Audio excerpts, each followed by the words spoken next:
Bonsoir, selon l'endroit où vous vous trouvez. Mesdames, Mesdemoiselles, Messieurs, Mbotena bino banso. Baimboka, ezali kaka mpona kolakisa bino basango ya mboka na biso, donc selon la RTNC. Donc bazali koloba pe makambo ya président Félix Tshisekedi, donc a remplacé Cyril Ramaphosa ya Afrique du Sud à partir de février. Donc bazali kota la paix makambia exil de Joseph Kabila, mais biso baimboka tolingi exil na été, hein, tolingi bakangaye, ba jugé au Congo à kota na makala. Voilà. Bon, désolé, je sais que parmi vous, il y en a qui sont déjà dans les églises, mais il y en a qui commencent, des églises qui commencent à 11h, d'autres à 12h, d'autres ont déjà fini, ceux qui ont été à la messe catholique de 6h, 7h du matin. Voilà. Bon, nous publions quand même cette information. Certains qui ne verront pas ça en direct verront ça en différé plus tard. Bon, par rapport à nous, par rapport à notre direct. Voilà, chers compatriotes. En attendant, nous vous souhaitons un bon dimanche, chers compatriotes, parce que nous sommes des chrétiens dimanche, ça veut dire le jour du Seigneur. Dieu a donc aussi sa part. Alors, voici les informations.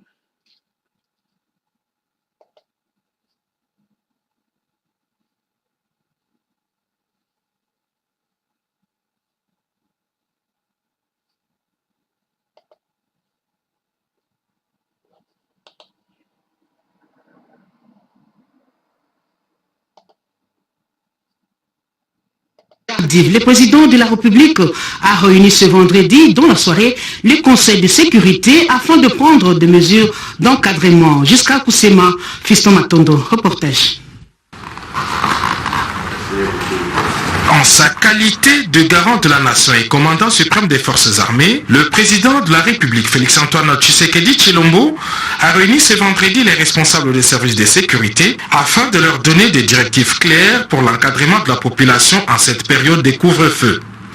Le vice-premier ministre chargé de l'Intérieur et de la Sécurité, Gilbert Kankondé, a fait la restitution des instructions reçues du président de la République. La raison était de donner des consignes de manière précise pour encadrer cette période tout à fait particulière qui, sur le plan sanitaire, présente des menaces de regard de la pandémie de Covid-19.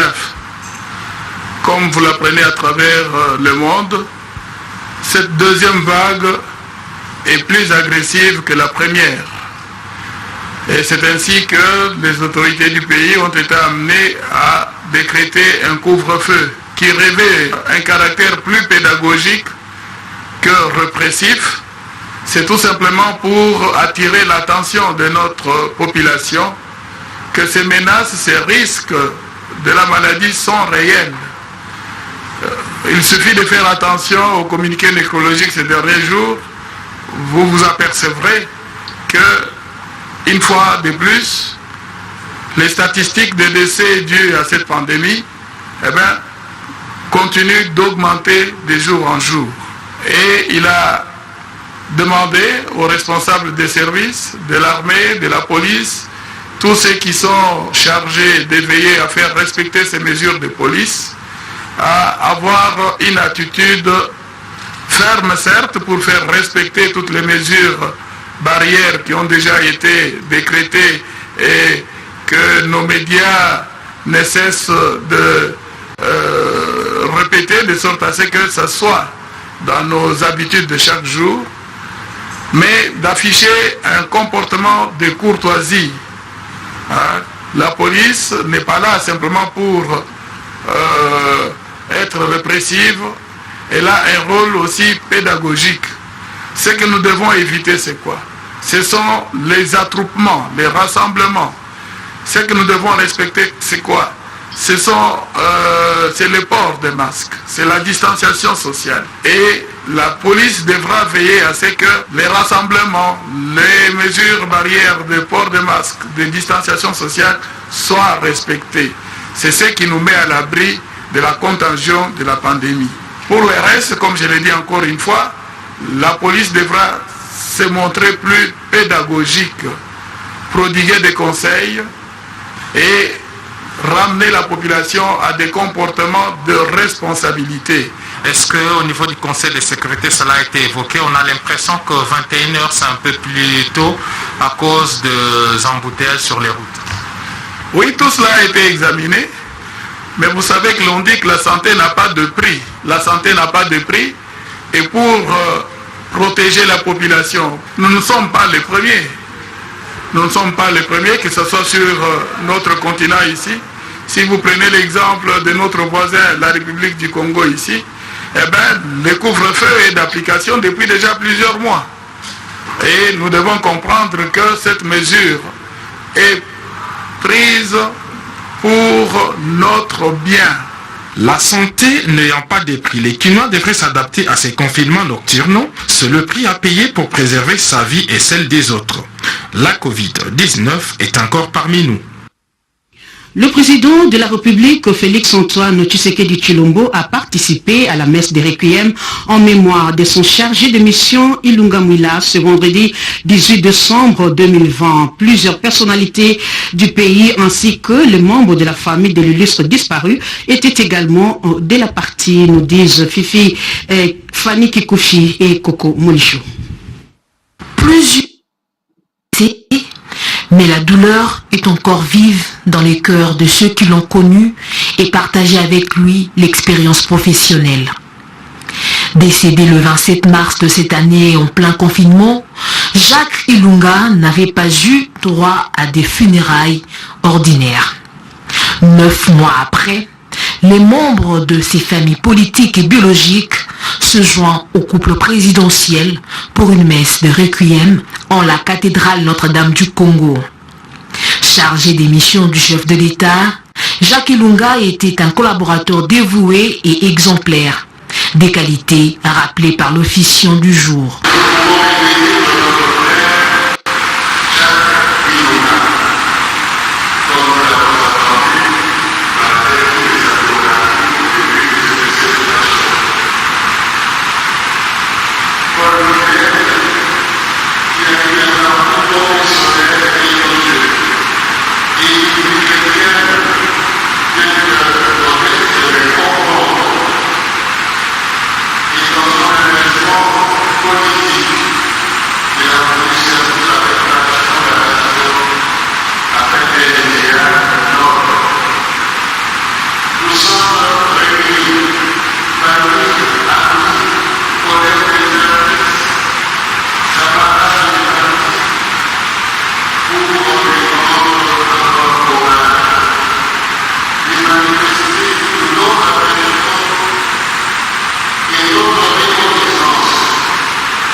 Pour sa famille, la présence du couple présidentiel en ce lieu est une marque particulière d'attention qui restera gravée dans leur mémoire.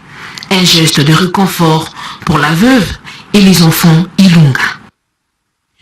Toutes les régies financières de la République démocratique du Congo ont participé aux journées fiscales pour créer une synergie d'action dans la lutte contre le coulage des recettes publiques. Edith Chala a signé ce reportage.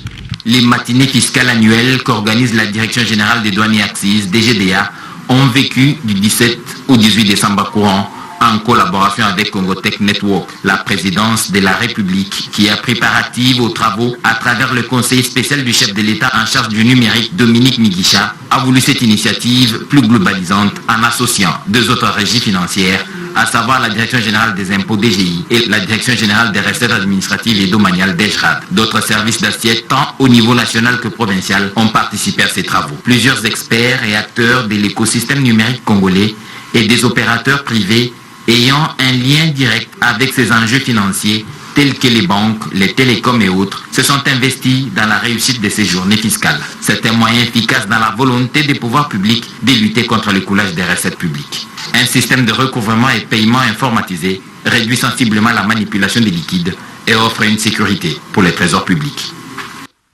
Le ministre des Hydrocarbures, Rubens Mikindo, et son collègue de l'économie, Acacia Bandoubola, ont procédé au lancement d'une station flottante appelée Bunkering. Plus de détails avec Janine Kalinga.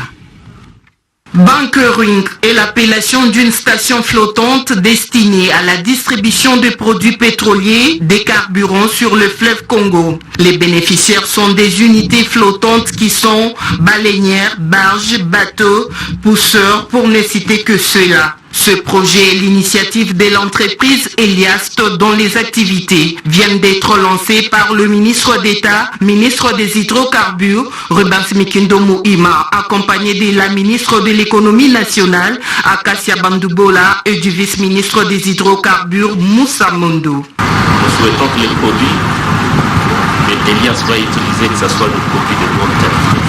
J'aimerais que Elias nous facilite à mettre fin à la fraude et à la contrebande. Elias puisse mettre à la disposition un volume fiable, non seulement fiable, mais que nous serons en mesure de pouvoir contrôler.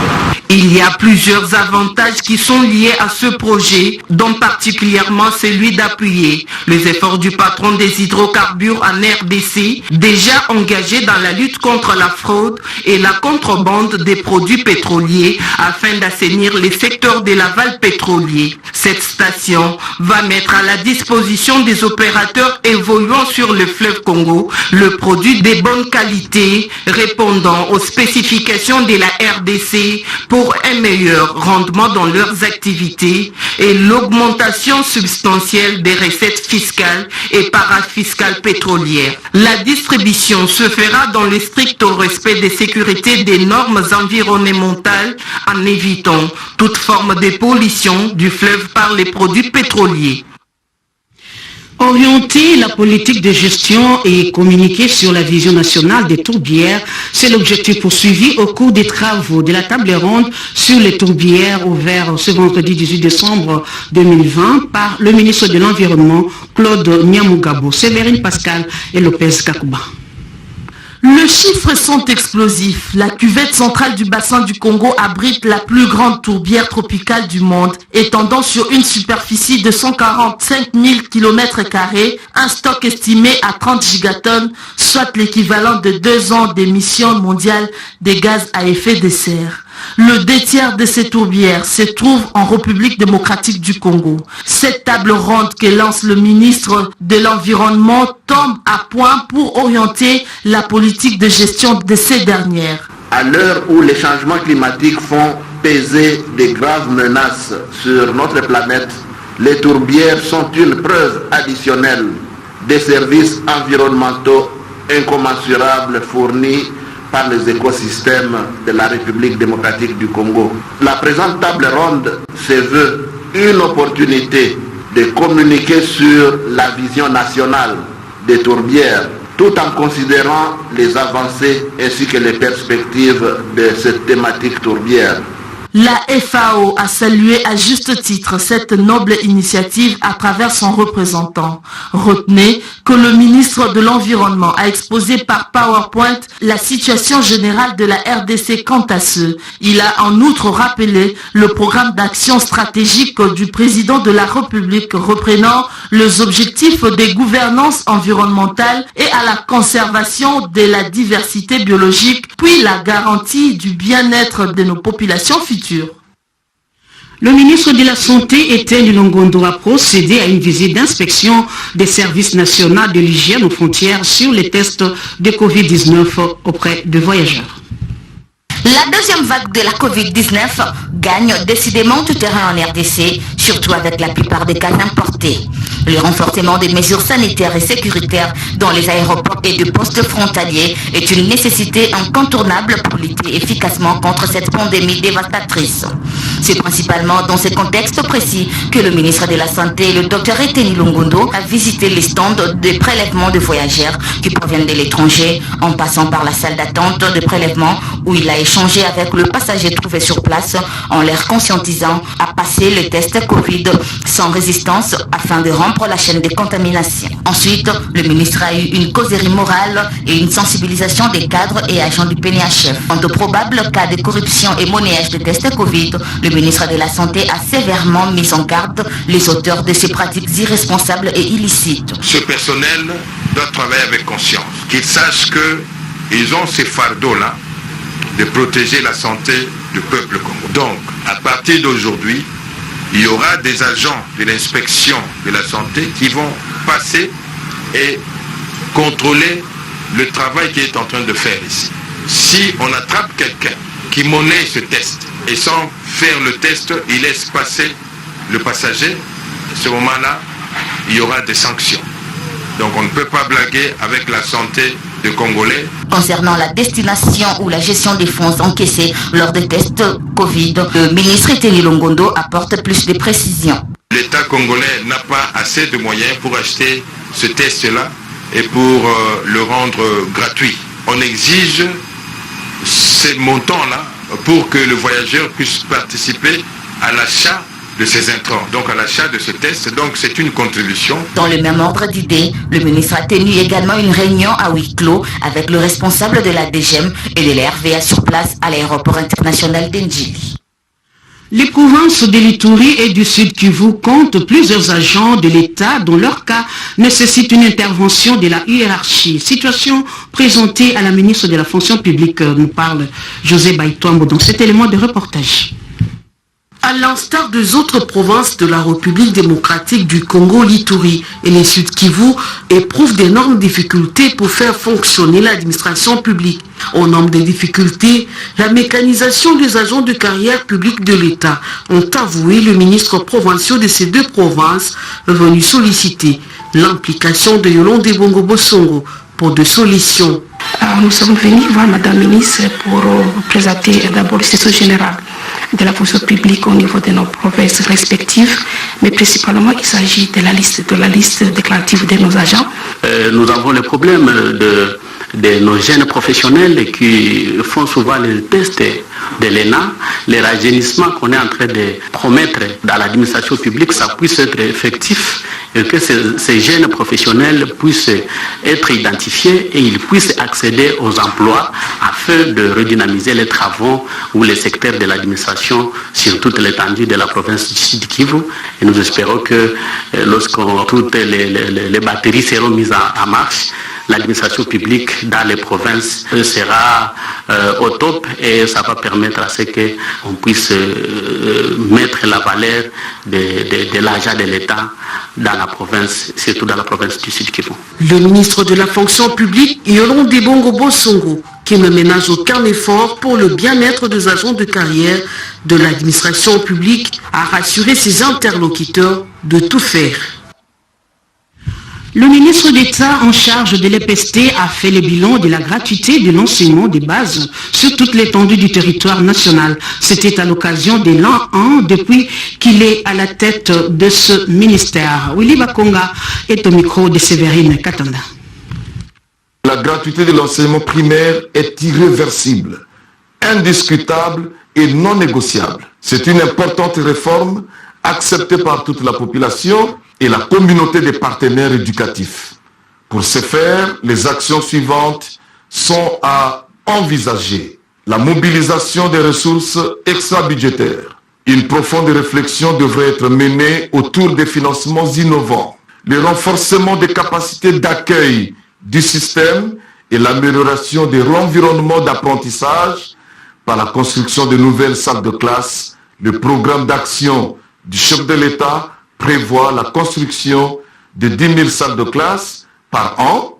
Nous voudrions ici marteler que cette importante réforme, décidée par son Excellence Félix Antoine Tshisekedi Tshilombo, président de la République, chef de l'État, a permis à plus de 4 millions d'enfants d'intégrer ou de réintégrer le système éducatif en allant à l'école. La gratuité a déchargé les parents du poids des frais scolaires et a permis de dégager quelques économies. Tout le monde en parle actuellement et son contenu est diversement interprété par l'opinion. La gratuité consiste à la reprise par l'État de ses prérogatives régaliennes, notamment la prise en charge totale de tous les frais, jadis supportés par les parents d'élèves, motivation des enseignants, construction, imprimé, etc. Elle concerne primordialement les enfants des familles démunies. Il s'est tenu dans la capitale un forum axé sur la liberté d'informer par les médias organisé par les cadres du programme Média Section Développement. Les détails dans cet élément que nous propose Malumbela. Un moment de partage d'expérience entre ces juristes, les parlementaires, les défenseurs des droits de l'homme ainsi que les journalistes. Ces derniers se sont penchés sur des difficultés qu'éprouvent les professionnels des médias d'accéder aux sources d'information. L'enjeu ici est de faire améliorer l'application du cadre légal des droits d'accès à l'information publique. Nous construisons le même pays avec deux aspects. Un aspect information caché, utile à détecter l'ennemi, utile à agir de manière secrète par les services de sécurité, mais une information utile à la société qui doit être divulguée au public. Les questions de menaces sont des questions qui bloquent l'épanouissement, l'éclosion de l'information, l'accès aux sources d'information. Appelés à diffuser l'information vérifiée et juste, les journalistes restent confrontés aux menaces après la diffusion, alors que plusieurs textes et les lois leur confèrent le droit d'accéder aux sources d'information. La sensibilité du travail du journaliste, c'est que lui, il apprend par son cursus. Le journaliste est formé pour ne pas tout connaître, mais savoir un peu tout sur tout. Nous, les politiques, en tout cas pour ce qui nous concerne dans le cadre du G13, on a fait un effort pour être le plus transparent, parce que nous considérions justement que les questions des réformes électorales, c'est des questions qui déterminent notre avenir collectif. Les structures qui militent pour la liberté d'informer par les médias, Media Development Activity, les centres d'échange pour les réformes juridiques et institutionnelles, ainsi que l'Internews, organisateur de ces forums, estiment qu'il est temps de changer cette situation qui constitue une entrave, un blocage de l'exercice des métiers d'informer le public. Le peuple Teke Umbu, originaire de la ville-province Kinshasa, soutient les efforts conjugués par le chef de l'État au fin de l'avènement d'un État de droit et de la restauration de la paix et la sécurité, gage du développement. Suivez. Nous, peuple Teke Umbu, autochtone de la ville-province de Kinshasa, réitérons notre soutien indéfectible au président de la République, chef de l'État, son Excellence Félix-Antoine Tshisekedi Tshilombo, et exprimons notre satisfaction pour le dénouement heureux des consultations nationales organisées à Kinshasa, siège des institutions de la République démocratique du Congo, la terre de nos ancêtres. Nous, originaires de Kinshasa, soutenons également tous les efforts conjugués par le chef de l'État au fin de l'avènement d'un État de droit et de la restauration de la paix et de la sécurité, gage du développement et du décollage de notre pays. En outre, lançons un appel vibrant à tous les acteurs de la classe politique congolaise à œuvrer pour la paix, rien que pour la paix, et nous décourageons toute tentative de déstabilisation de notre pays pour des fins politiciennes. Au demeurant, nous sollicitons la prise en compte de la représentation géopolitique de Kinshasa comme province, facteur de la consolidation de la concorde nationale. L'action concrète pour les changements se retrouve dans les lots de tous les Congolais qui optent pour l'union sacrée. Le président de cette structure a donné sa position au cours d'une conférence de presse. L'avènement de l'Union sacrée comme demande populaire a été conforté par l'adhésion massive de différentes couches sociales aux consultations présidentielles. Fort de cela, le chef de l'État y a placé un point d'honneur au cours de son discours sur l'état de la nation. Cette disposition a rencontré les attentes de plus d'un Congolais. Parmi eux figure l'action concrète pour le changement ACC. Ces structures saluent cette décision, mais sans y adhérer à ce stade. Les raisons de sa réserve ont été évoquées devant la presse par le président de ce parti, Maître Mbumbwe Dewagui, bienvenu. Ce dernier estime que l'Union sacrée porte déjà à sa création le germe de son autodestruction. De ce fait, il appelle le président à plus de vigilance en cette période de reniement et transhumance politique, période où les politiciens de carrière sont en pleine métamorphose dans la même logique. L'ACC met en garde tout le pays de ne plus rééditer leur exploit légendaire de changement brusque à chaque bouleversement politique au nom d'un prétendu dynamisme. Et puisque ces gens-là ne sont pas sincères dans ce qu'ils sont de défaire, eh bien nous ne sommes pas convaincus qui vont aider le chef de l'État réellement à accomplir sa mission. En réalité, ce sont ces politiciens véreux qui ne veulent jamais quitter la mangeoire nationale qui vont commencer à manipuler les disciples. Ce sont là des frustrations. Par contre, Maître Mbumbwe Dewagui, bienvenu, propose au président de la République à convoquer un forum national plus inclusif. Ces partis qui se veulent avant-gardistes souhaitent contribuer à la gestion de la res publica avec des idées constructives pouvant aider le chef de l'État à réussir son mandat pour l'intérêt suprême de la population, afin que celle-ci se réapproprie son destin. L'honorable Henriette Ouamou appelle à l'unité et à la paix comme le veut le chef de l'État Félix-Antoine Tshisekedi Tshilombo pour un Congo émergent. Après le discours du chef de l'État sur l'état de la nation prononcé devant les deux chambres du Parlement réunies en congrès, l'Alliance pour la réforme de la République A2R est parmi le regroupement qui soutiennent les actions du chef de l'État. Tient à féliciter vivement et sincèrement le président de la République pour le caractère magistral et original de son discours qui ne peut qu'inciter la classe politique congolaise en général et l'A2R en particulier à lui apporter son soutien.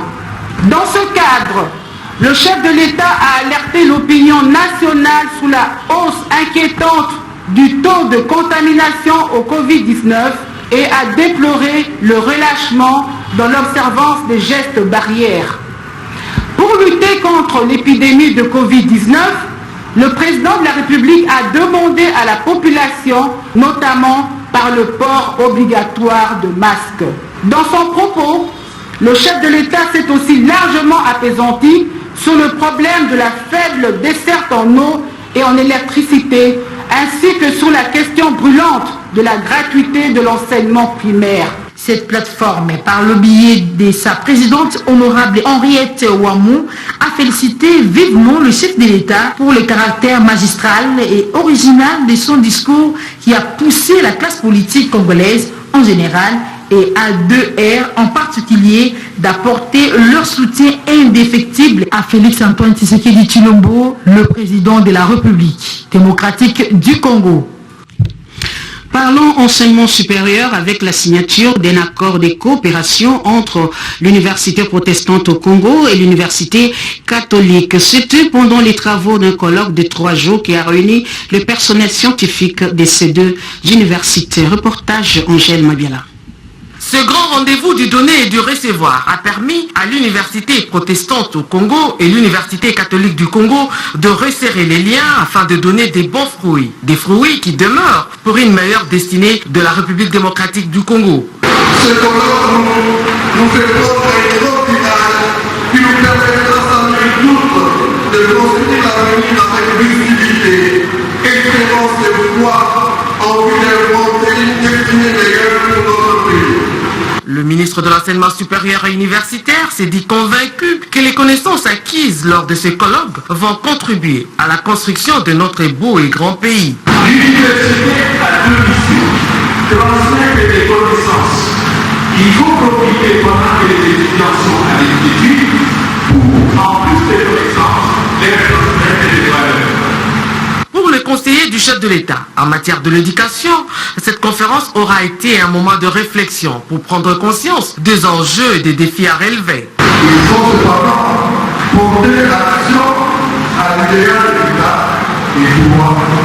Aujourd'hui, notre pays, le laurier et puis L'archevêque de Kinshasa, Fridolin Cardinal Ambongo Bessungu, a indiqué que l'université est le lieu par excellence de fécondité rationnelle et de croissance spirituelle. 60 ans après, la République démocratique du Congo a besoin de prendre d'une nouvelle vision.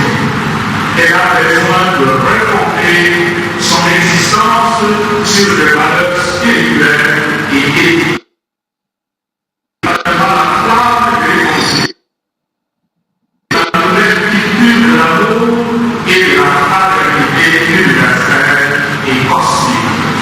Les deux universités ont formulé des recommandations, entre autres, éviter la vente anarchique des syllabus préparatoires de la Constitution du 18 février 2006, augmenter la part du budget national alloué à l'éducation et veiller à son exécution efficace et efficiente. Voilà, ainsi s'achève cette édition d'information.